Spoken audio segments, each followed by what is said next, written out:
Assalamualaikum, good morning, welcome back to my another blog for today. Sebelum hari ini kita bikin sedikit review. Saya pun lama tidak keluar di depan kamera seperti begini untuk blog saya. Jadi hari ini saya mendapat kiriman daripada satu buku. Ini adalah Antologi Cerpen Parasit Kampung Kami. Ini ada 26 cerpen yang ada di dalam buku ini, yaitu hasil karya daripada penulis-penulis Sabah yang menampilkan bermacam cerita dan citra manusia, dan di antara penulisnya ialah Dato' Jasni Matlani dan Yuliamin Syah Yusuf.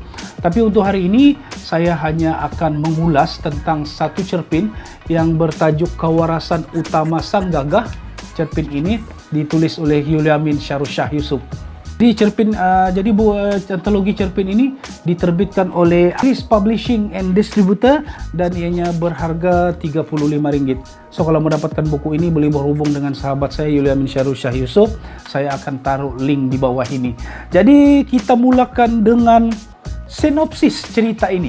Ini adalah berkisar cerita tentang seorang pahlawan Arnab yang bernama Siang, dan Siang ini berada di barisan ketiga pahlawan di dalam kerajaan Demokrat Kancil.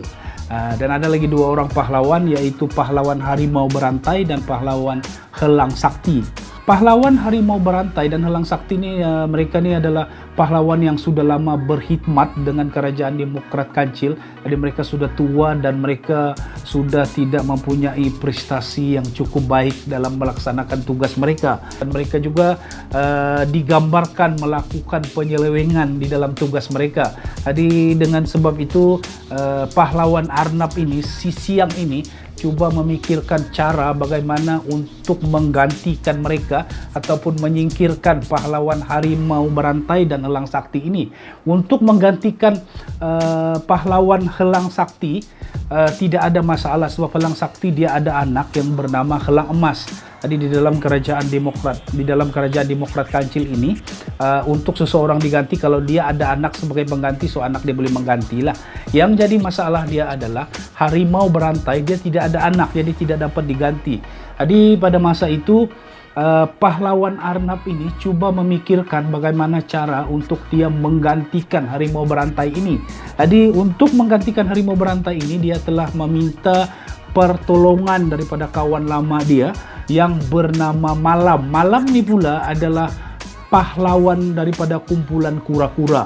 Jadi pada awalnya Malam tidak bersetuju dengan cadangan pahlawan Arnab ni si Siang. Akhirnya apabila Arnab ni memujuk kura-kura dan kura-kura itu akhirnya bersetuju. Rancangannya adalah mereka akan melakukan satu pertandingan lomba lari, yaitu di antara Harimau Berantai dan kura-kura.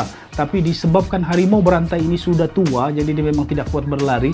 Jadi pada masa itu pahlawan Arnab si Siang ini mencadangkan agar dia menggantikan tempat Harimau Berantai itu untuk berlomba dengan si Malam tadi, yaitu pahlawan kura-kura. Tapi sebenarnya pahlawan Arnab si Siang dengan pahlawan kura-kura si Malam ini, mereka telah pun membuat rundingan bahawa si Arnab akan kalah kepada pahlawan kura-kura di dalam lomba lari tersebut. Walaupun keadaan itu sedikit sebanyak akan merosakkan image pahlawan Arnab si Siang itu kan, sebab dia kalah kepada kura-kura dalam lomba lari. Tapi setidak-tidaknya dalam diam-diam si Siang ini telah berjaya menyingkirkan pahlawan Harimau Berantai, sebab dia yang menggantikan tempat Harimau Berantai kan. Dalam perlombaan itu sebenarnya dia menggantikan tempat Harimau Berantai. Jadi apabila dia kalah, so secara otomatiknya Harimau Berantai itu akan tersingkir. Demikianlah sinopsis cerita kepada Kewarasan Utama Sang Gagah. Dari segi tema, cerita ini bertemakan tentang perebutan kuasa di kalangan ahli politik, di mana Siang cuba menyingkirkan dua pahlawan yang sudah sekian lama berkhidmat di dalam kerajaan Demokrat Kancil. Itu dengan kebijakan Siang ini mengatur strategi, dan dia telah berunding dengan Malam, itu pahlawan kura-kura. Akhirnya Harimau Berantai berjaya disingkirkan apabila Arnab ni kalah lomba lari dengan kura-kura tadi. Dari segi plot cerita pula, cerpen ini disampaikan secara kronologi, di mana permulaan cerita penulis memperkenalkan siapa pahlawan Siang. Kemudian dia juga memperkenalkan tentang kerajaan Demokrat Kancil. Kemudian juga memperkenalkan siapa pahlawan Harimau Berantai. Helang Sakti. Max ceritanya apabila pahlawan kura-kura yaitu Malam telah bersetuju cadangan pahlawan Arnab Siang bahwa mereka akan berlomba lari. Plot cerita memang disusun secara kronologi mengikut urutan waktu. Segi watak, dalam cerpen ini kita pecahkan dia kepada 3 watak, yaitu watak utamanya adalah Siang. Itu Siang Siang ini seperti yang saya sebutkan tadi juga adalah seorang pahlawan Arnab. Dan watak Siang ini digambarkan sebagai seorang pahlawan Arnab yang muda yang cukup bersemangat dalam menjalankan tugas dalam kerajaan Demokrat Kancil. Watak Harimau Berantai dan Helang Sakti. Lumayan kedua-dua watak ini digambarkan sebagai pahlawan tua yang tidak lagi mempunyai prestasi yang cukup bagus di dalam menjalankan tugas mereka. Watak penting di dalam cerita ini tetapi hanya disampaikan di hujung cerpen ini, yaitu watak Malam. Malam ini pula adalah pahlawan kura-kura, di mana dia digambarkan sebagai seorang pahlawan yang mempunyai jati diri yang tinggi dalam mempertahankan kumpulan kura-kuranya. Selain itu terdapat juga watak lain yang dimasukkan di dalam cerita ini, yaitu watak adik kepada Siang. Oke, watak adik kepada Siang ini dia digambarkan bekerja di restoran mewah Chip Nazar. Yang seterusnya adalah latar belakang tempat. Secara keseluruhan di dalam cerpen ini ada satu latar belakang yang digambarkan di dalam cerpen ini, yaitu restoran mewah Chip Nazar. Mana restoran ini digambarkan sebagai restoran yang hangit dengan bunyi bising, lampu berwarna-warni, dan ianya dikunjungi oleh ramai orang. Yang seterusnya adalah nilai dan pengajaran. Nah, ini saya ingat benda ini penting. Dalam politik, cantas mencantas itu sememangnya sentiasa berlaku dalam pelbagai cara. Ada kalanya cara itu di luar kotak pemikiran kita. Sebagai misalnya, pahlawan Arnab Siang telah berkomplot dengan pahlawan kura-kura yaitu Malam, di mana Siang akan kalah dalam berlomba lari dengan Malam. Siapa yang sangka kan Arnab akan kalah kepada kura-kura kan dalam lomba lari. Tapi sebenarnya siapa juga yang tahu di sebalik itu Arnab dan kura-kura ini orang sudah berunding bahwa Arnab akan kalah. Tapi Arnab pula dalam masa yang sama dia sebenarnya mewakili harimau berantai untuk berlari. Pas satu harimau berantai dia sudah tua, dia tidak kuat berlari. Jadi Arnab yang gantikan dia. Jadi walaupun benda tu orang cakap akan merosakkan image Arnab sebagai pahlawan dalam kelompok yang 3 itu, tetapi dalam masa yang sama juga dia telah berjaya menyingkirkan harimau berantai daripada kerajaan Demokrat Kancil itu. Dan yang terakhir sekali, pro dan kontra.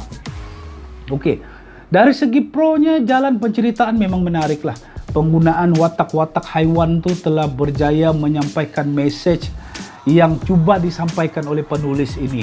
Mana cerpen yang ringkas tapi dia punya penyampaian tuh cukup padat dalam menggambarkan keadaan sebenar dunia politik. Secara keseluruhannya cerpen ini boleh dibaca oleh semua lapisan masyarakat. Oke.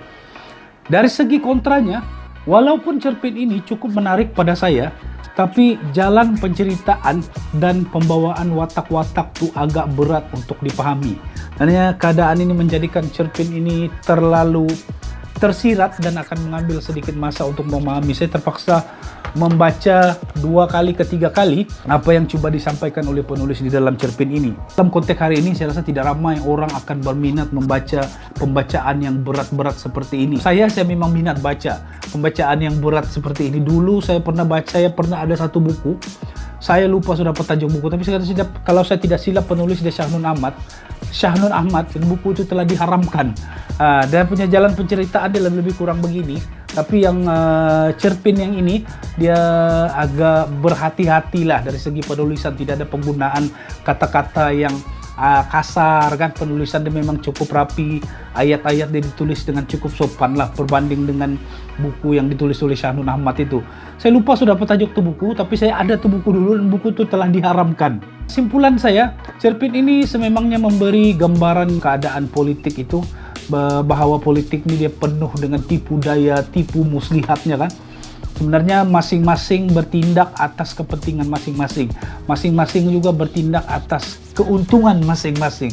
Jadi secara keseluruhan dia, cerpen ini berjaya menyemaikan pemikiran kritis dan kreatif serta merangsang diri kita untuk memikirkan keadaan semasa di sekeliling kita, sebagai contohnya cerita politik semasa.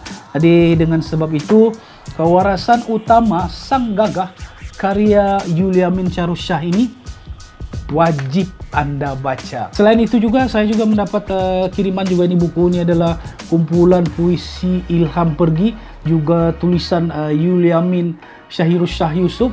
Oke, penulis ini sebenarnya adalah sahabat saya. Kami sama-sama belajar dulu di Universiti Malaysia Sabah. Kami sama-sama dengan sama satu kos Meskom itu tahun 2000-2003 punya intake lah. Jadi seingat begitu sajalah perkongsian saya untuk hari ini.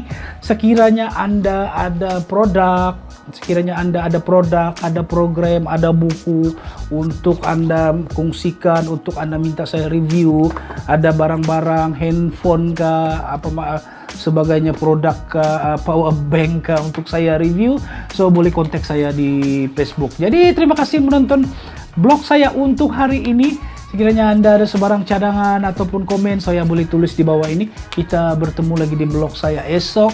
Saya Syamrin Marjani, Syamblog. Assalamualaikum. Bye-bye.